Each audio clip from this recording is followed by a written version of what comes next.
Sejam todos bem-vindos à Quarta Atuarial, uma parceria da Arima Consultoria Atuarial com a revista RPPS Brasil, cujo objetivo é colocar sob a ótica atuarial os principais pontos da questão previdenciária do seu município. E o tema do vídeo dessa semana é sobre o Progestão sob a ótica atuarial. E muitos de vocês devem estar perguntando o que é que tem a ver o Progestão com a questão atuarial, sob a ótica atuarial. Não estou conseguindo entender, mas vocês vão entender. Bem, vamos lá. Primeiramente, vamos contextualizar. Apesar das diversas reformas que ocorreram, dentro da nossa Constituição, a emenda 20, a emenda 41, a emenda 47 e recentemente a emenda 103, os RPPS têm passado por desafios financeiros e mais, principalmente, desafios atuariais com relação à sustentabilidade, certo, dos seus regimes. E esses desafios estão exigindo cada vez mais um aumento da parcela do orçamento público para poder viabilizar a manutenção desses RPPS, certo? Gerando problemas de equilíbrio das contas públicas e também problemas com relação à manutenção da capacidade do Estado, de exercer as suas atividades sociais, que também são contratadas pelo cidadão para que exerça.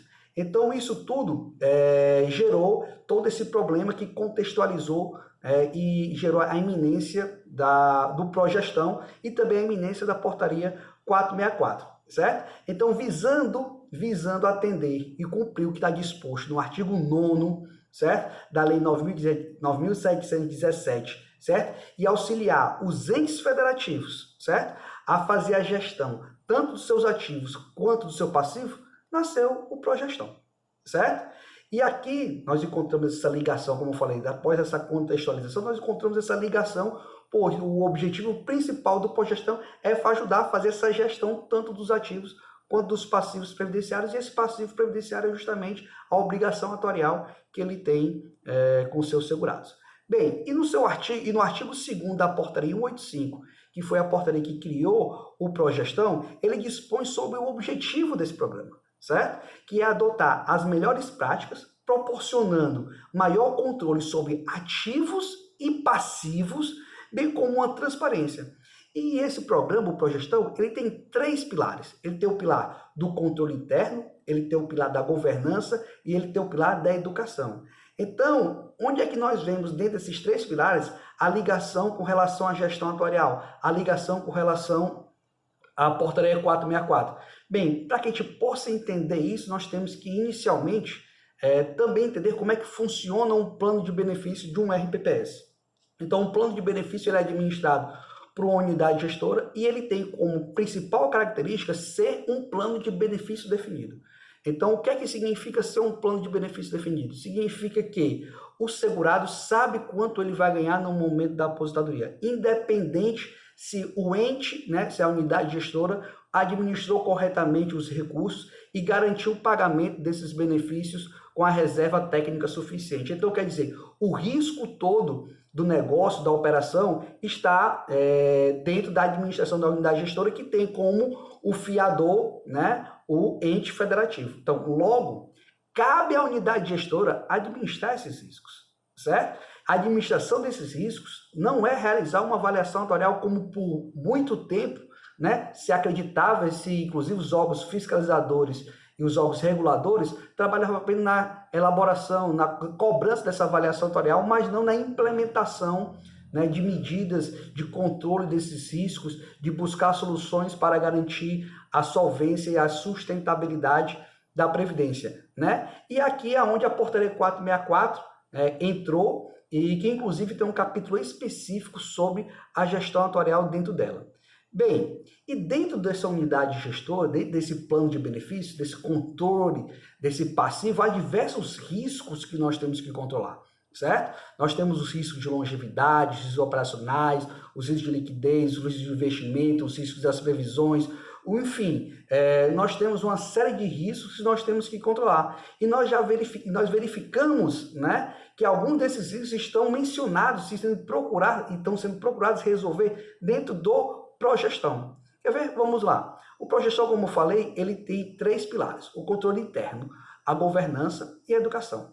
Com relação ao controle interno, qual é o objetivo do controle interno dentro do Progestão, do pilar controle interno? É mensurar riscos que afetam a atividade, certo? E que esses sejam mantidos dentro de padrões aceitáveis, né? Garantir que as denominações contábeis, que as demonstrações contábeis e financeiras reflitam de fato a operação previdenciária em si, e observar se os procedimentos operacionais, certo? Buscam os melhores padrões de ética, segurança e economia. Então, por isso, nós falamos em quê? Em mapear e manualizar procedimentos, certo? Quando fazemos isso, nós conseguimos otimizar os procedimentos, diminuindo gargalos, certo? E dessa forma nos conhecendo melhor. Então, com isso, a gente consegue mensurar os prazos adequados para a execução das nossas atividades. Isso reflete resultados atuariais, porque eu vou poder incorporar esses prazos dentro das minhas previsões atuariais. Quando nós falamos do pilar de controle interno, nós estamos falando da estrutura de um controle interno em si, certo? E isso permite que esse controle faça a comparação entre o previsto e o realizado, certo? O orçado e o executado. Com isso, aprimora as premissas atuariais envolvendo, e aí a gente vai trazer resultados mais próximos da realidade. Nós também falamos, dentro do pilar de controle interno, sobre a questão da gestão e do controle do banco de dados.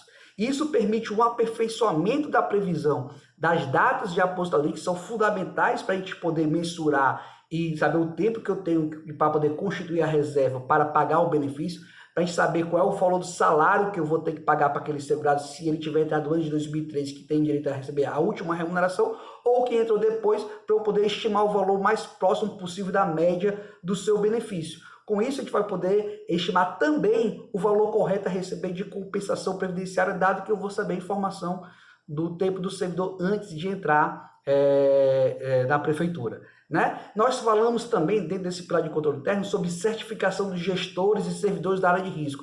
Tudo bem que aqui está voltado mais para a questão do ativo ainda, né? A gente está em amadurecimento a questão de certificações de passivo. Eu acho que é algo que nós temos que pensar e amadurecer mais lá na frente. E nós também falamos sobre política de segurança da informação, que é fundamental porque o atuário trabalha com essas informações e precisa ter essas políticas muito bem delimitadas pelo ente, para que a gente possa mensurar e não ter problema nenhum com a Lei Geral de Proteção de Dados. Bem, isso é dentro do pilar do controle interno. Você vê que existe muita ligação dentro da gestão atuarial, dentro do pilar do controle interno, mas também há ligação dentro do pilar da governança corporativa, certo? Ora, mas primeiramente, o que é a governança corporativa? Ele é um conjunto de processos, de políticas e normas que tem como objetivo consolidar boas práticas, transparência e responsabilidade. Então, nesse pilar, nós temos necessária ligação com a parte atuarial, porque nós falamos de quê? Nós falamos do relatório de governança corporativa, que tem tudo a ver com a questão atuarial, de nós estamos verificando se realmente a quantidade de beneficiários que estão aposentados está de acordo com o que foi previsto, que está um pouco ali dentro do controle interno. Nós temos relatórios de gestão atuarial que procuram entender a evolução do resultado atuarial nos últimos anos, como nós chegamos até a situação atuarial e também entender a aderência das hipóteses que foram utilizadas. E isso aqui serve de foco para a elaboração do quê? Do planejamento estratégico. Então, o planejamento estratégico da entidade previdenciária tem que partir de base de um cálculo atuarial que vai estar mensurando o que nós temos que buscar para poder conseguir reduzir esses déficits atuariais. E também nós estamos falando de política de saúde e segurança do servidor. Ora, que até pouco tempo, quando nós tínhamos os auxílios e as aposentadorias por invalidez antes da emenda 103, isso era extremamente importante a gente ter esse controle da política de saúde do servidor. Tudo bem, agora ainda continua importante, menos, mas nós temos que também ter esse controle por causa das aposentadorias por incapacidade permanente. Então a gente precisa também adequar essa questão aqui da política de saúde do servidor. Nós também vemos aqui a política de investimento, e aqui a gente tem que ter uma ligação direta com o fluxo do passivo, porque nós temos que casar no futuro esses dois fluxos, do ativo e do passivo, que é denominado como ALM. Então, o acompanhamento constante busca